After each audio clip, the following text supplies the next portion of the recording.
Eu devo muito essa participação à motivação que o Gustavo deu, né, nos nossos encontros semanais, minimamente semanais, né? Me incentivou muito a participar desse evento. Então, o motivo de eu estar aqui é esse convite que ele fez, por entender que a pesquisa que venho desenvolvendo aqui na FAO, no Laboratório Paisagem, Arte e Cultura, né, e junto também com pesquisadores da graduação e da pós-graduação, né, ele achava que tinha a ver com o tema do colóquio. Então, me incentivou bastante. E o outro incentivo, que foi mais uma provocação, na verdade, que vem do Hillman, né? Eu conheço pouco do Hillman, conheço Cidade e Alma, por conta até da tradução, né, para o português. Mas tem um dos capítulos que me pegou especialmente, que é o Beleza Natural Sem Natureza. Como o Gustavo falou, nós somos da área de paisagem, né? Catarina está aqui também, o Arthur, o Beto, o Chico, a Berta, enfim, né? O Fernando. A questão da natureza é uma questão, não só para a paisagem, como para a própria escola de arquitetura, para a própria faculdade de arquitetura, né?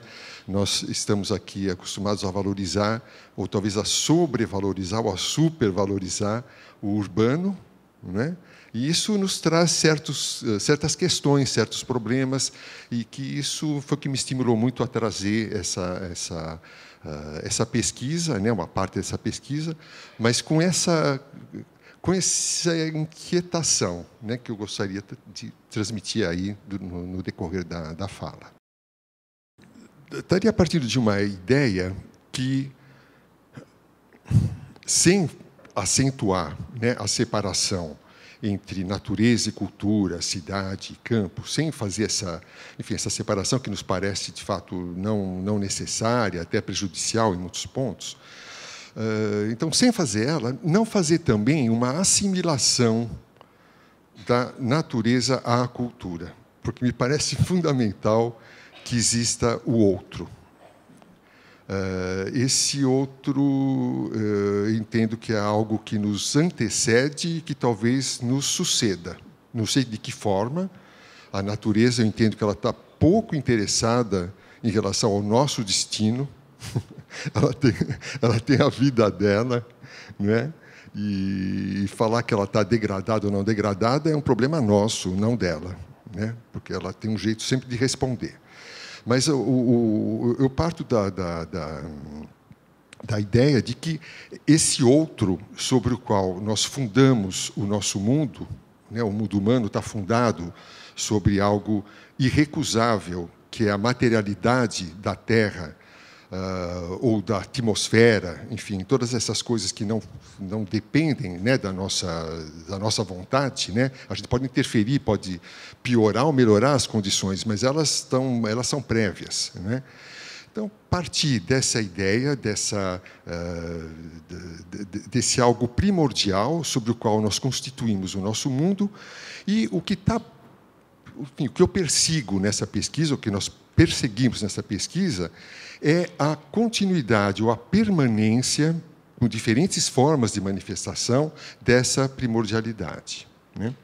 Então, tentar ver se no falar isso fica minimamente claro, né? Bom,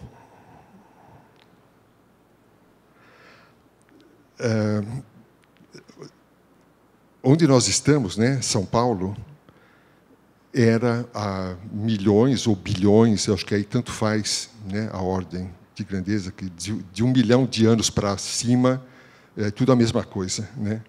Mas, enfim, há milhões ou bilhões de anos, nós éramos um lago, né? Nós vivíamos era um lago rodeado, né, de montanhas que, de alguma forma, continham esse lago, né? Essa água primordial que nos antecede de milhões ou bilhões de anos, foi paulatinamente sendo sedimentada, né? Esse lago foi sendo entulhado pelo material, né, que vem da erosão, das chuvas, foi descascando, vamos dizer assim, as montanhas que circundavam esse lago e que circundam ainda, né, e aterrando, né, paulatinamente, formando, em alguns momentos, centenas de metros de depósitos, né. É uma água que foi sendo, portanto, ressecada, sedimentada, contida, confinada nos porões geológicos, a gente podia dizer, né? Aos poucos, depois dessa sedimentação ter ocorrido, alguns veios de água foram se formando de modo a drenar, né, aquilo que chovia, que continuava a chover, não tinha mais lago para cair, tinha terra. Essa água começou a ser canalizada por, enfim, por cursos d'água, por córregos, por rios, dos quais, é claro, a gente sabe o Tietê é o principal, né? E então aquele grande volume de água primordial aterrado ressurge milênios depois, ou milhões de anos depois, na forma de uma rede hidrográfica bastante complexa, que diria que é a representante dessa água que não existe mais diante dos nossos olhos, né? Bom, temos aqui um desenho, né, do Valandro Kitchen, né, mostrando essa bacia de São Paulo. Talvez dê para vocês perceberem aqui embaixo nós temos a Baixada Santista, aqui a Serra do Mar, aqui a Serra da Cantareira. Então, já meio dando a forma, né, o contorno dessa bacia, onde se destacam aqui o Rio Tietê, o Rio Pinheiros, o Rio Tamanduateí e a cidade de São Paulo, construída nesse ponto aqui onde está a seta, né? Bom, a ideia que está por trás dessa pesquisa é que essa primordialidade se expressa de alguma forma até hoje. Confinada ou não, reprimida, sim, com certeza, mas ela tem manifestações, ela tem sintomas que afloram a superfície, e é pela superfície que a gente experimenta, né, a paisagem. É nessa superfície que ela é experimentada. Então, isso nos interessa muito, perceber quais são os elementos que estão dando indícios dessa água primordial que continua a existir na nossa hipótese, né? Ela não se manifesta só, enfim, na sua liquidez, né, mas também como vapor, aquilo que os poetas cantaram muito, né, de São Paulo, São Paulo a Londres das neblinas finas, né, onde cai uma garoa muito triste, né, Mário de Andrade, né, compositores populares que vão falar de sonoras garoas de São Paulo, pintores, fotógrafos que tiveram muita atenção para essa bruma, para essa nebulosidade, que é uma forma da água, né, sedimentada aí por milhões de anos, vir à tona novamente, né? E, enfim, essa intimidade que poderia haver, né, quando nós, humanos, né, chegamos aqui, a intimidade que poderia haver com esse meio primordial, ou esse líquido amniótico, né, que é da nossa cidade. Eu entendo que a escolha por essa indefinição formal não se deva a uma questão meramente de estilo ou né, de moda, mas sim como um modo adequado de expressar essa nebulosidade, essa água que está em suspensão e que, de algum modo, representa essa água que está lá embaixo, né? Temos a pintura do Galvez, né? Bem mais recentemente, né, temos aqui o Gruber, e, propositalmente, eu busquei não colocar isso em ordem cronológica, até para a gente fugir do tempo da evolução cronológica. Eu acho que são coisas que se mantêm independentemente do tempo, né? Então, enfim, convivendo com essa paisagem pintada pelo Gregório Gruber, a gente tem um depoimento do Spix Márcios, de mais de 100 anos, né, que antecede de 150 anos ou mais essa pintura, dizendo que, em janeiro, o nosso verão, víamos de manhã, muitas vezes, os morros próximos envoltos em neblina espessa. Né?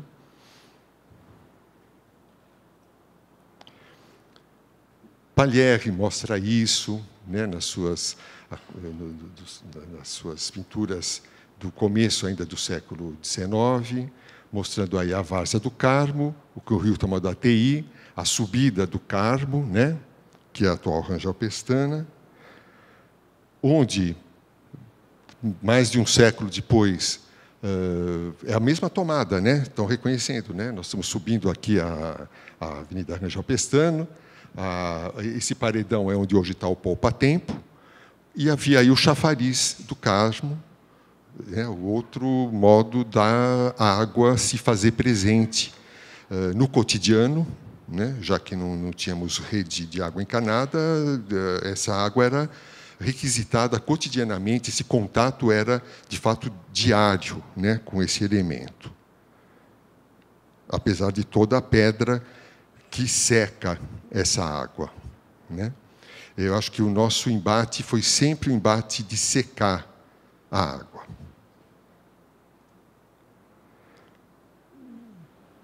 E Durval Pereira vai retratar a Praça da Sé, lá pelos anos 30, volta a escolher, Praça Clóvis, desculpe, né?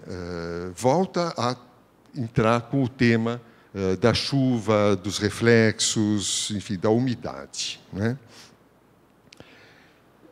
E temos aí, aos pés do Palácio do Governo, no pátio do colégio, esse uso também muito íntimo com a água, essa praia do rio Tamanduateí, com cavalos, com, enfim, pessoas com os pés na água. Tem outras fotos que mostram carroças sendo lavadas, um cachorro nadando, enfim, um espaço de contato, né, cotidiano, de múltiplos usos, que fez com que a água se imprimisse, de fato, na imagem de São Paulo. Né? E, numa foto recente, né, do mesmo parque, da mesma área, uma foto aí do Arthur, só que foi editada para ficar com um tom parecido com o anterior, né, para não dar muito choque visual. A gente vê isso. Isso eu entendo que é uma água que é a mesma água do anterior, é a mesma água. Né? E no mesmo lugar, até, é o Parque Dom Pedro, é a mesma coisa. Né? Eu estou dando essas referências supondo que todo mundo saiba onde é que nós estamos, mas, né, tudo bem. Né? Tá bom. Enfim, essa permanência constante. Né? E dizer também que o uso, essa intimidade com a água, ela se dava apesar das repressões a esse uso mais, enfim, mais descontraído. Não é? A natação nos rios paulistanos, a natação informal, não a dos clubes de regata. Né? As pessoas que iam lá para nadar, no Rio Tamanduateí, principalmente, tem crônicas que registram os espetáculos de nudismo, né, que as pessoas iam nadar nuas no Rio Tamanduateí. A gente não pode esquecer que nós somos índios. Né? São Paulo se falava a língua geral, que né, o idioma, enfim, uma mescla aí de tupi-guarani com enfim, acréscimos jesuíticos, né? Essa língua geral era falada correntemente no século XIX por brancos, índios e mamelucos, né? Negros tinha pouco, né? Mas era falada. Então, o hábito de tomar banho é um hábito muito nosso, né? E tomar banho nu. Só que aí se resolveu proibir, por conta, claro, de um moralismo. Não era por causa da poluição do rio, que já era poluído, Mas a lei não fala, é proibido porque isso faz mal à saúde. Não, isso não pode, porque, enfim, né, era mais uma questão de costumes, né? Mas as pessoas nadavam, havia destacamentos, né, de patrulhas que vigiavam, cercavam o rio dos dois lados para pegar, geralmente eram garotadas, assim, né, para pegar as pessoas que estavam descumprindo essa ordem, né? Então, é um exemplo para mostrar como que esse elemento, que é tão constitutivo da nossa identidade enquanto paisagem, né, como ele foi sendo solapado, né? Uma outra lei que é bem anterior, hein, é passagem do século XVI para o XVII, ou seja, São Paulo é 1590 para 1600 e pouquinho, né? São Paulo era aquele toquinho, uma vila sem importância nenhuma. Tinha uma lei, um regulamento proibindo homens e mancebos acima de 15 anos de estarem nas fontes sem ter o que fazer ali. Eu acho muito interessante isso, né? Por quê, né? As fontes eram o que se reclamava, né? As fontes são palco de imoralidades, né? Então, fonte, rio, água, falar disso e falar de degradação moral é a mesma coisa, né? As leis foram feitas para secar, para ressecar, né? Enfim, mas eu falei isso para me referir à multiplicidade de usos que esses corpos d'água tiveram, né? Entre elas, a extração mineral, quer dizer, não era um lugar só do deleite, do prazer, era também o lugar do trabalho, né? Iam lá pessoas cavar argila, né? Como está documentado aqui nessa pintura do Ferrinho, ou então portos de areia perto da Ponte das Bandeiras, do mesmo Antônio Ferrinho, isso aí no começo do século XX, né? São usos associados aos rios, como aqui, que a gente vê a convivência de duas coisas que hoje são tidas como antagônicas, né? Um cercado para natação junto ao Clube Espéria, aí também na altura da Ponte das Bandeiras, e lá adiante as chaminés da fábrica de papel, né? Eram usos que compartilhavam desse elemento tão fundamental de São Paulo, né?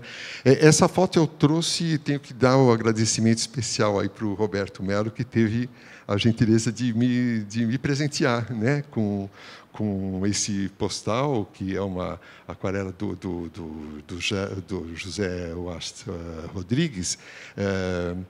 Claro, o Washington Rodrigues fez isso no século XX, mas ele está retratando uma cena do século XIX, né? As lavadeiras no Tamanduateí, né? Esse uso também cotidiano e bastante íntimo, né? Em que a intimidade da casa vai ser lavada no rio. Eu acho que isso é importante a gente ter essa dimensão também, né? E isso está fotografado também, registrado aí em 1904, né? E na década de 40 ainda temos fotos mostrando lavadeiras na beira, na margem esquerda aqui, né? Na margem direita, desculpe, do Tietê, na altura também aí da Ponte das Bandeiras, usando o rio para essa lavagem, para esse uso cotidiano, né? Batismos, né? É interessante também ter um depoimento que foi colhido até recentemente, no começo desse século XXI ainda, né? De uma mulher que viveu na região de Pinheiros, por aqui assim, e dizia: não, a gente não ia perto do rio porque lá tinha um homem que andava com uma capa e era, enfim, era meio ligado à assombração, enfim, era alguma coisa que era proibida, né? A gente não ia, tinha muito medo, mas eu batizava as minhas bonecas no rio. Né? É incrível isso, né? Como tem ele é ambíguo, tem coisas que são proibidas, coisas que são permitidas, o sacro e o profano, né? Tá tudo muito ligado a ele, né? E aí essa cena de um batismo batista, né? Na década de 40, né? E ele também mostrando a sua fúria, né? Nesse acidente aqui perto do mercado, né? Ele se agita, mostra a sua outridade, né? Ele é outro, ele não é domesticável. Eu acho que a gente não pode perder essa consciência que ele não é domesticável. E me parece ótimo que a gente saiba disso, né? Para guardar justamente esse outro nosso, né? Ele é incivilizado. Só que ele está dentro da cidade. Bom, temos aí uma foto da década de 30, né, 1929, mostrando ainda a confluência do Pinheiros com o Tietê. Então, é a época que vai anteceder imediatamente a canalização desses rios, né, e ao seu tamponamento. O Vale do Saracura, que é onde passa a Avenida 9 de Julho, né? O Vale do Itororó, onde passa a 23 de Maio, na década de 30. Né? E, a partir de um certo momento, nós temos os pintores, né, já registrando transformações que vão ocorrer. Nós temos aí os dutos, né, de drenagem que vão dar o destino que nós estamos hoje acostumados a presenciar na cidade. Aqui a Avenida Sumaré, no momento, enfim, na década de 60, quando ela começou a ser aberta, né, para ser canalizada, e ainda assim, depois de tudo isso acondicionado, devidamente recalcado, ainda assim sobraram algumas bacias, alguns espaços de água, onde a garotada, isso aqui é década de 50, né? Ainda se banhava. Me parece que isso é uma permanência de um hábito nem sei, atávico, né? Aqui, década de 50. Gente, o último garoto está nu. Na década de 50, 9 de julho, embaixo do MASP. Não é? Eu acho que são certas permanências que nos interessam valorizar, né? Ou essa foto do Juca Martins, recente, mostrando também, em plena Praça da Sé, no momento em que isso ainda funcionava e que enfim, talvez a repressão fosse menor, né, do ponto de vista de você não pode entrar na água, não pode fazer isso, tínhamos cenas como essas, né? Eu acho que em 15 minutos eu encerro, Salve. Né? Agora estou entrando então na segunda parte, que é para falar mais especificamente da pesquisa que visa detectar na cidade contemporânea os rastros, enfim, os vestígios, os indícios, aquilo que ainda subsiste dessa aquosidade rebaixada, né, confinada aí para os subterrâneos da cidade. Esses indícios são as coisas mais diversas, e eu não vou apresentar casos, tá? Eu vou apresentar alguns aspectos, ou seja, juntei os indícios por categorias, vamos dizer assim, né, para mostrar como que eles vão se revelando. Então, são coisas ínfimas, que, se alguém passar hoje pela Avenida Sumaré, vai encontrar alguém, né, tomando banho. Né? Todo mundo sabe. Né? Então, temos aí, né, uma escova, enfim, apetrechos aí de toalete, né? E uma pessoa se banhando. Né? É um dos vestígios. O outro são esses becos que aparecem de uma forma totalmente imprevista ou fora enfim, é coisa que não foi convidada, né? Ele aparece no meio de um loteamento e que é justamente um caminho natural da água, só que como ela está tubulada, por cima ele aparece assim. Todos esses becos que parecem desprovidos de intencionalidade ou fruto apenas de uma falta de conhecimento das boas normas do urbanismo, tudo isso tem uma explicação. Você vai ver, tem um córrego passando aí perto. Basta sobrepor a planta, uma cartografia antiga de São Paulo, a cartografia atual, você vai ver que tem uma coincidência muito grande, né? Então, todas essas coisas estranhas estão já dizendo isso, né? Esse aqui também às vezes é uma coisa totalmente inusitada, né? Como esse avanço de uma laje, né? Vocês estão percebendo aqui assim, né? É algo que avança aqui e que, se você está apressado, passa batido. Isso você não vai reparar. Mas se você vai devagar e começa a ter curiosidade de entrar nesse lugar, você vai perceber isso. Tudo isso é espaço público. Não precisa pedir licença para entrar aí. Está ao nosso dispor. É só andar na rua, chamou a atenção aquela fresta, você entra naquela fresta e vai descobrir isso, né? Acessível a todos, né? Até um certo ponto. Fala assim, que perigo, cerca elétrica, etc., né? Não sei o quê. Mas aqui embaixo passa um rio, né? A prova é essa caixa. Basta deslocar a tampa, você ouve e você vê a água que está embaixo, né? Enfim, e essa casa, prudentemente, foi construída um pouco acima, porque sabe que aquele cano não é suficiente para aguentar todo o fluxo, toda a força, né, que esse elemento indomável tem, né? Tem casos em que o sinal, o indício, sempre vem assim, né, nesse sentido, cuidado com o perigo, né? Ele é sempre um perigo, né? E, no entanto, é aquilo que é tão constitutivo, né, da gente. Ele também vai aparecer assim, né? Basta olhar para o chão. Aqui nós temos o Sesc Fábrica Pompeia. Ele passa dentro aqui desses elementos vazados. Só que eles estão colocados de tal modo que você não consegue nem olhar, porque eles estão enviesados.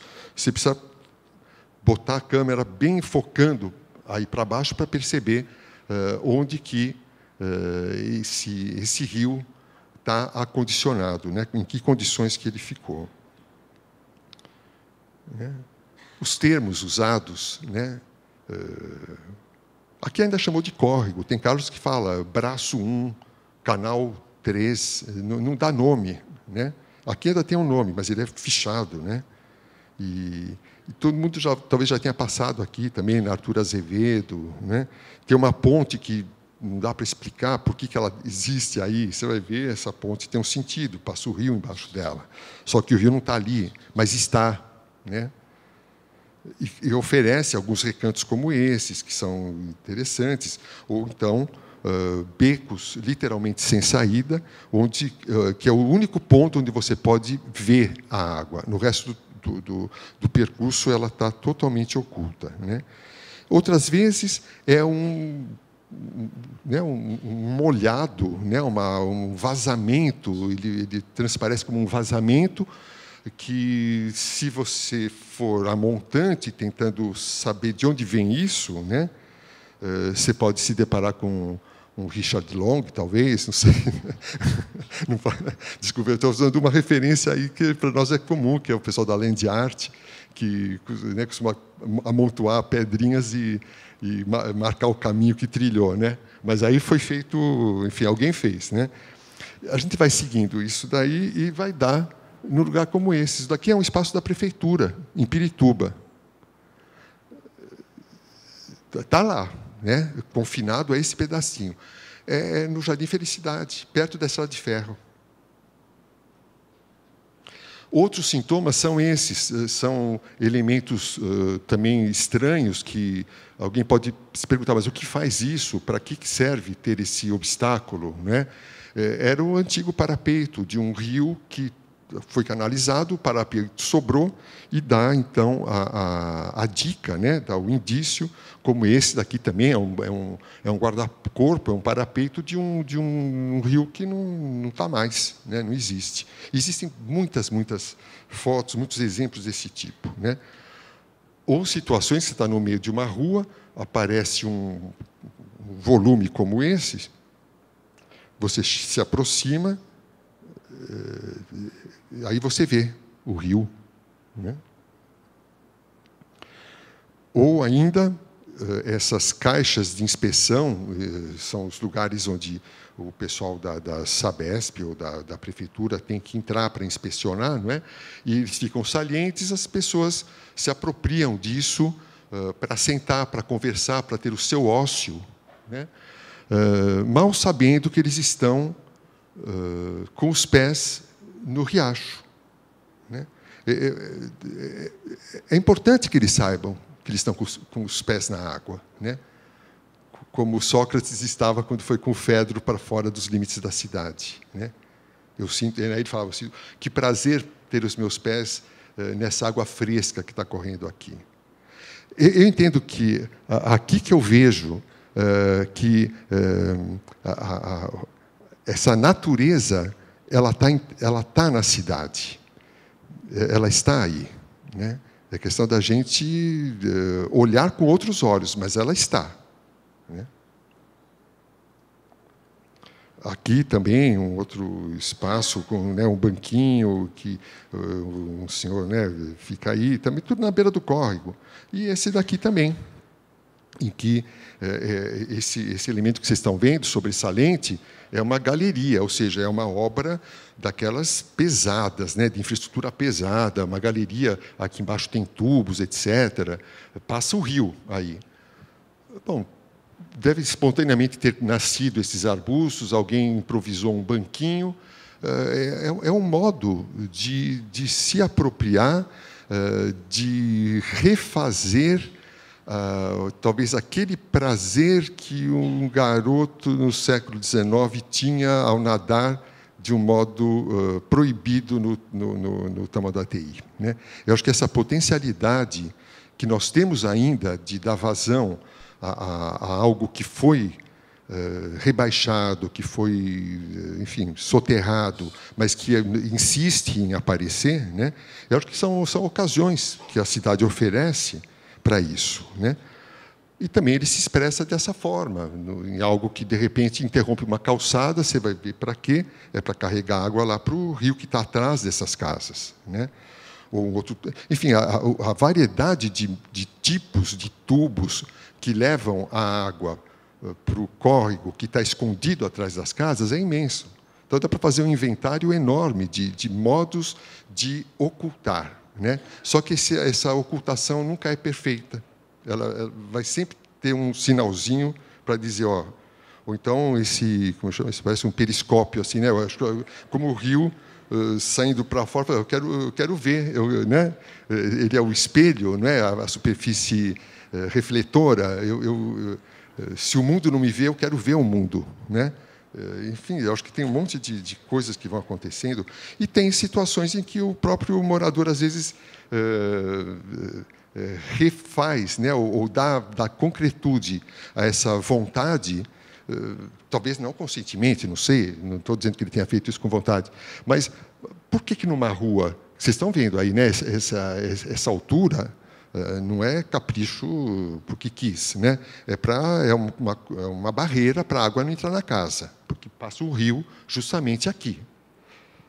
Quando chove, a galeria não é suficiente, o rio vem e entra nas casas. Então, elas têm que ser construídas mais alto. Ele faz uma pintura com peixes, com tartarugas no meio da água. Por que isso, né? Podia ter posto tanta outra coisa, né? E aqui eu queria terminar com isso. Essa foto aqui da esquerda, ela foi tirada há poucas semanas atrás, aqui pertinho da cidade universitária, ou seja, 2017.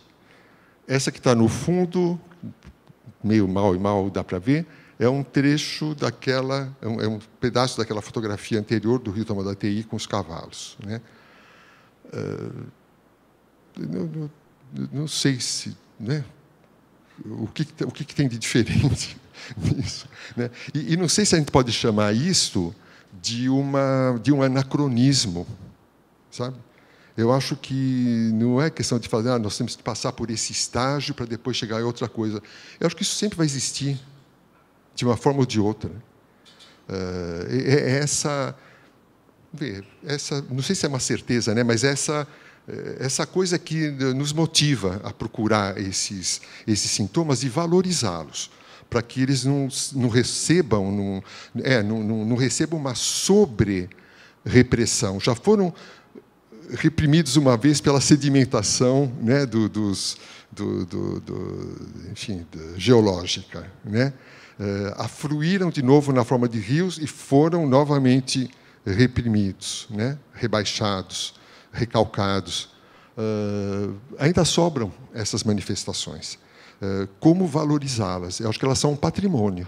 Eu acho que elas são um patrimônio ambiental, urbano, ou anímico, não sei como a gente pode chamar, realmente eu sou pouco familiarizado, né? Estou ousando aí, né, falar num colóquio que é sobre cidade e alma, mas eu acho que são elementos muito, muito importantes para a gente poder trabalhar e preservar o que há de mais, enfim, mais primordial, ou mais de outro que não somos nós, aqui com o qual nós convivemos, né? Enfim, é isso daí, a nossa pesquisa.